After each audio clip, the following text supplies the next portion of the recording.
Hello குட்டீஸ், எல்லாரும் எப்படி இருக்கீங்க? இன்னைக்கு ஒரு அழகான நிலா கதையோட வந்திருக்கேன். ஒரு பச்சை பசுமையான அமைதியான கிராமத்துல ஒரு பால் மாடு இருந்துச்சு. அதோட பேரு இனியா. இனியா யாரையும் தொந்தரவு பண்ணாது. குழந்தைங்களை பார்த்தாலே மெதுவா சத்தம் போட்டு அவங்கள சிரிக்க வைக்கும். பால் முழுக்க வயல்ல மேய்ஞ்சிட்டு சாயங்காலம் வந்ததும் தன்னோட குடிசை பக்கத்துல வந்து அமைதியா உட்கார்ந்து ஓய்வெடுக்கும். இனியாவுக்கு ராத்திரி நேரம்னா ரொம்ப பிடிக்கும். அப்பதான் வானத்துல மெதுவா வெளிச்சம் வர ஆரம்பிக்கும். நிலாவை தினமும் பார்த்துக்கிட்டே மனசுக்குள்ள இனியா பேசுமா, நிலா எவ்வளவு அழகா இருக்குல்ல அப்படின்னு.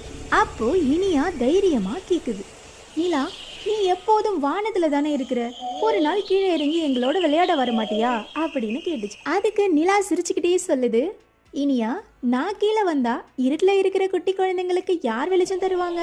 இனியா கொஞ்ச நேரம் யோசிச்சுது. அப்புறம் மெதுவா சொல்லுச்சு, சரி நிலாவே, நீ உன் வேலையை பண்ணு, நான் என்னோட வேலையை பண்றேன் அப்படின்னு சொல்லிட்டு அந்த நாள்ல இருந்து இனியா இன்னும் அன்போட தன்னோட பாலை கொடுக்க ஆரம்பிச்சது. அந்த பால் அம்மாக்களோட கைக்கு போய் குட்டி குழந்தைங்களுக்கு போனுச்சு. பால் குடிச்ச குழந்தைகள் சிரிச்சுக்கிட்டே அமைதியா தூங்க ஆரம்பிச்சாங்க. அந்த சிரிப்பை பார்த்து நிலா இன்னும் சந்தோஷமா அதிகமா ஒளி விட்டது. ஒரு நாள் நிலா இனியாவை பார்த்து கேட்டுச்சு, இனியா நீ தர்ற பால் தானே குழந்தைங்களோட சிரிப்புக்கு காரணமா இருக்குது, அந்த சிரிப்பு தான் என்னோட ஒளியை இன்னும் அழகாக்குது. இனியா வைக்கப்பட்டுச்சு. அப்போ மெதுவா சொல்லுச்சு, நம்ம எல்லாருக்கும் அவங்கவுங்களுக்கான வேலை இருக்கு, சின்னதா இருந்தாலும் அது ரொம்ப முக்கியம். அந்த நாள்ல இருந்து நிலா மேன்மையா ஒளிய வீசுச்சு.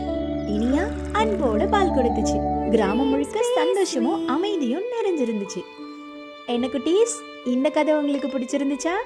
இதுல இருந்து நாம என்ன கத்துக்கிறோம்னா, அவங்களுக்குன்னு இருக்கிற வேலை சின்னதோ பெருசோ அதை சந்தோஷமா செய்யும் போது அது இன்னும் அழகா மாறுது.